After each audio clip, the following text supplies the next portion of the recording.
Pasintabi po sa mga kumakain, naputulan ng binti ang isang babae nang magulungan siya ng truck. Nabangga kasi ng truck ang sinasakyan ng tricycle sa Maynila.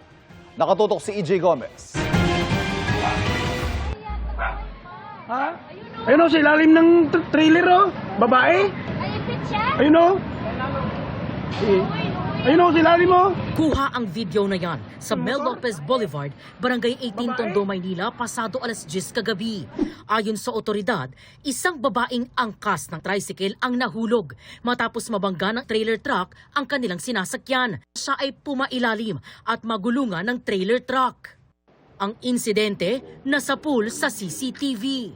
Ayan yung motor na sumalubong sa kanila, kaya si tricycle pumagit na. Ito po yung truck, ito yung tricycle, huminto dahil nabangga na yung tricycle na nakasakay yung babae sa back ride. Sabay sila ng tinatak na daan, ngunit may isang motorsiklong papunta sa kanila, kaya nailang yung tricycle.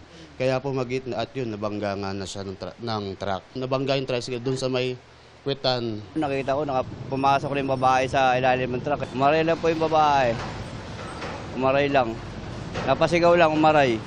Sa investigasyon ng Manila District Traffic Enforcement Unit o MDTEU, pasahero ng tricycle ang biktima na sumakay sa Divisoria at pauwi na sana sa Parola. Marami po nakakita na sumingit yung tricycle.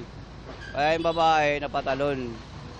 Natakot yung babae, pumasok sa ilalim ng truck. Hindi naman daw nawala ng malay ang 24 anyos na biktima na napuruhan sa kaliwang binti na kinailangang putulin.